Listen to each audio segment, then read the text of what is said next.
What's up, Glory Gang? It's your boy Austin coming back at you with another gear unboxing. Today we're gonna be taking a look at the Nanlite 300B. But before we do, let's roll that intro.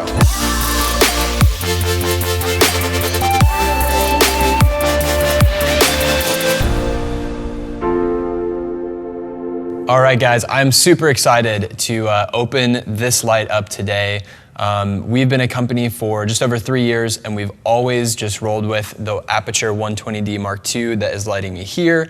We have another light in the background, as well as our Pavo tubes that we've added over time, but we've really never had a 3-light kit of consistent lights that were all from the same manufacturer. So we were actually able to purchase 3 of these Nanlite Forza 300B lights. If you don't know what they are, it's basically the equivalent to the Aperture 300X. So it's a 300 watt bi-color point source LED kind of mono light style.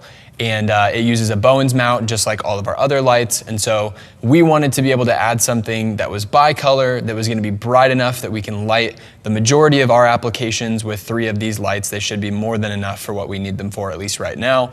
And we just wanted a really good, solid set of 3 lights. We shoot things like weddings and events where you're not always able to control the color temperature of the room. And we were just tired of dealing with gels or trying to make it work with a 5600 Kelvin light in a room full of 3200 Kelvin lights. And we got to a point where it just didn't make sense anymore. We were able to buy 3 of these lights. I'm super excited to get into this unboxing. Now, as you can see here, I do have a fully built out Nanlite Forza 300B right next to me, so that as I go along this unboxing, as I'm pulling parts out, you can kind of see the finished version, what it's supposed to look like when it's on a stand, everything like that. And I will say this is not a review by any means. I have not had a chance to use these lights yet, and so this is merely an unboxing. So we're gonna be giving it a few different categories, and I'll be kind of grading them in those areas. And really, this is just first impressions. So don't come after me like, yo, this is wrong with it, or this is wrong with it, or you didn't mention this. I haven't had a chance to test it yet, so this won't be a full comprehensive review. I will be coming out with a full comprehensive review once I've had a chance to put this light through the paces, have had a chance to master it and really learn it in and out. But until then, I don't feel confident speaking on it. So this is simply my first impressions as I'm opening the box. Now, the categories that we're gonna be looking into are packaging and presentation. This one may not be important to you, but it's something that I think will speak to the level of quality and care of a company, and that's how they package their products. And so we'll be grading it on that. Design, so how do I feel like the product is designed on a scale from 0 to 5? And then build quality. As I'm pulling things out of the box, as I'm messing with knobs, how does it feel? What is the overall impression as to, do I expect this to last me a long time of rigorous field use? And that's ultimately what I want to help you guys find out, so that you don't have to go buy products and figure it out yourself. So anyways, let's get into this unboxing. And I have the box right here. And what I will say right off the top, they could have made this box just a simple cardboard box that was taped shut, but they gave us a handle. They put a nice little sticker on it. I mean, it's a nice looking box. Although it's a little bit dented, there were 2 of these in the same box. It's still a very nice looking box.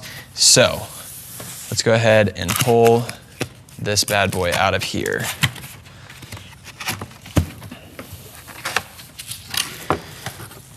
All right, I'm going to just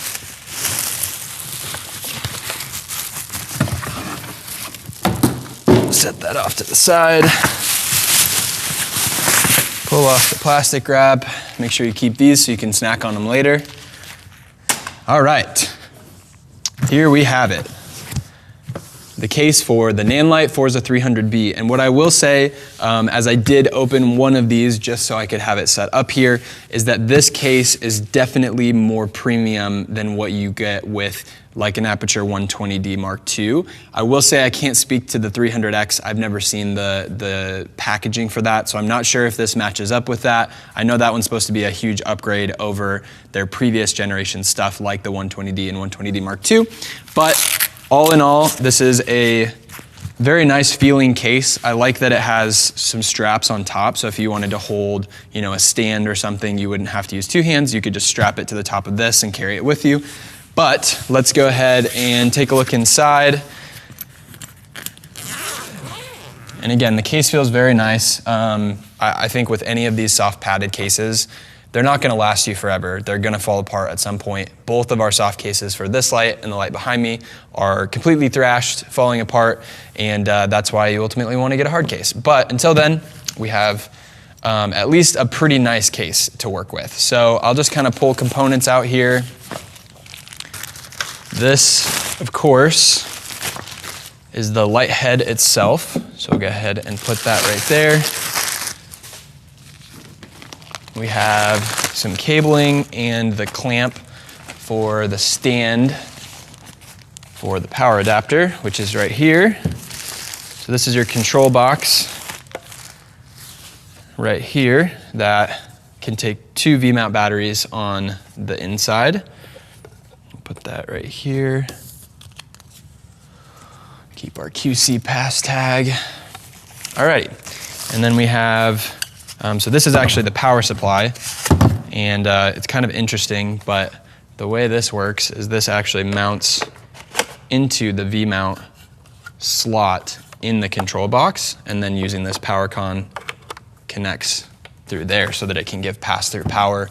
A little bit of an interesting design choice, I think. I would have loved if they had included integrated power supply rather than having this, and also I wish that you didn't have to plug it into the side of the box, that it would just provide power straight through the V-mount port, but it seems that the V-mount is strictly for locking it in, and it does not provide any power transmission. So that's a little bit of an interesting design choice, but not too big to overlook. What do we got in here? We have our standard reflector, got some documentation, and that is, have our reflector. It's a little bit bent, but what do you do? Got a lot of stuff crammed into that case, so have a reflector. And that is it as far as what comes inside the case. Now you do have a strap for the case, but otherwise that's everything that comes inside it. So now that we're done getting everything out of here, I'm gonna give a grade to packaging and presentation. I'm going to give them a 4 out of 5. The reason for that is I think that they did an excellent job of picking a box that looks great, having a nice hard case, and everything inside it was well packaged, well presented. Now, one thing that I would have liked to see is some sort of thank you or a personalized card or maybe some stickers, really anything that says, hey, we appreciate your business. I really like it when companies do that. People like Sticker Mule is a company, they do a great job of providing little bonuses, little extras that really make you feel welcomed, that make you feel appreciated as a customer. So I'm gonna give it a 4 out of 5. I think they did everything right. I just wish that they would have included some sort of personalized thank you or stickers or done maybe one more thing just to go above and beyond. So I can't really dock them for it, but we're gonna go with a 4 out of 5 on packaging and presentation. So let's get this box off of the table and we'll go through the individual components here. So as you can see, this is the light head itself. It has 2 yoke mounts that it uses to tighten at the angle that you desire.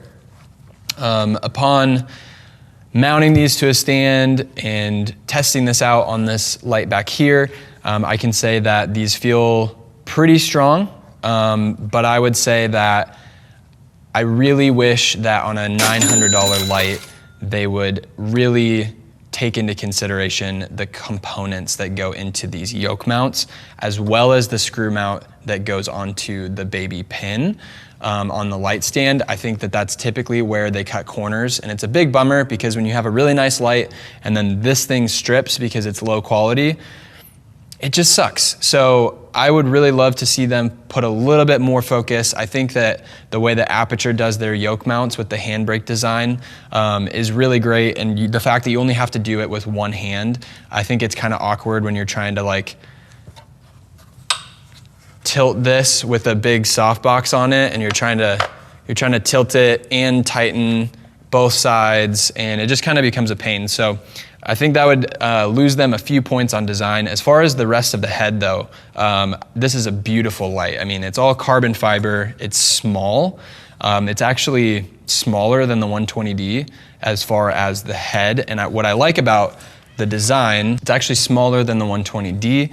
Another thing that I really like is that it will rotate fully, if I loosen it enough, that the head is not too long that you can't rotate it a full 360 degrees. So points on that one, Nanlite, for making your head as a shape that can do a full 180 degree turn. So you get points for that. I love the fact that the power plug is covered with a little cap that you can cover back up and uncover, keeps dust out of it. I really like that. Another thing that I really like after plugging this in one time is the connectors for this. Now I won't go through all of this and setting it up and everything, but the connectors that they include to connect the head to the control box are very high quality locking pin connectors. The cable feels very thick, very sturdy, and so I would say the quality of those parts far exceeded my expectations. So in terms of design, moving on to the control box. Now, I think this thing is designed super well, especially when you take into consideration that they made a clamp, which is right here. I'll just get it out and show you. So they include this little clamp that will actually mount onto light stands. It's a little quick release clamp, tighten it onto the light stand, and then you actually slide this, and it's a quick mounting system to mount this to a stand. I really love that they did that. The 120D Mark II that we have doesn't have any form of mounting to the stand, and it's a pain in the butt because you're trying to hang it on a knob somewhere, and then it's swaying all over the place. You're trying to raise the stand, it's knocking against stuff. So having a way to secure the power box to the stand is really great. Just so you can see for quick reference, this is how that works. That plate is locked to the stand, and I simply struggle. There. Slide that on there and it's mounted to the stand. The design of this power box, I think, is great in some ways and not so great in some ways. First impressions are, I wish that they had made it so that the power supply would deliver power through the V locking connection as opposed to needing a separate cable here, because really if you want to store it, you can't store it like this. So you have to actually still unplug it. Maybe you could do it like that, but it seems that you would actually want to completely pull this out when storing this light. So one thing I think they could have done a better job of design-wise. The second thing that I noticed, this being on the top, when you're trying to get a light high up in the air, it's impossible to see the screen because the cable they include to go from this to the light is something like 6 feet long. So it's really not that much room to play with. And so if you're trying to put your light way up high, chances are you're gonna have to get on a stool to be able to see this display. So I would have loved if they could have put this on the front so that you can see it from more angles. Now I think there would be some use for this if you have this sitting on the ground, maybe with a longer head cable, because it does seem like it is also designed to sit on the ground. It has a widened base, has rubber feet. It feels really good if you set it on a table or something. So maybe that was their intent with designing it that way. But if you're mounting it to the stand, like I will do probably 95% of the time, having this display and the knobs in the front would probably be a little bit easier to access. Although I will say, having no buttons on the front means that you can store it this way. So hey, take it for what it's worth. Maybe that's a design flaw, maybe not. The one thing I noticed that I would definitely remove points for, design-wise, and this kind of ties in with build quality as well, is I really wish, so these two knobs, this one's for brightness, this one's for color temperature. This one is a nice feeling clicky knob with physical steps. This knob is a very flimsy feeling, infinitely rotating knob with no measure of how far you're actually turning it. So I turn this on, and to get from 0 to 100, it's over 4 full turns of this knob. I don't really understand why they did that. I wish they would just put a hard stop knob with this one that has physical clicks that tell you if you're going up 1% or multiple percentages. And so that's the one big flaw that design and build quality wise, I would definitely knock points for. So let's go ahead and get to the rating so that we can finish up this unboxing, as this is everything that comes in the box. So I gave this light a 4 for packaging and presentation. For design, I would also give it a 4. Again, I think for the most part, this is one of the best design lights that I've seen in terms of functionality and looks. However, there's a couple things that I would take points off for, like the design of these knobs, the design of these knobs, and this knob up here, as well as the power brick. Build quality, I would say the same. I would say a 4 out of 5. Most everything feels very, very solid.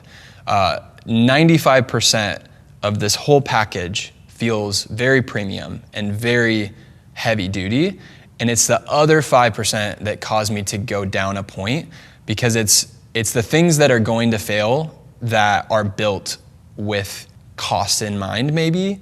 And so it's not the things that I don't expect to fail that they went above and beyond on the construction. It's the things that almost surely will fail.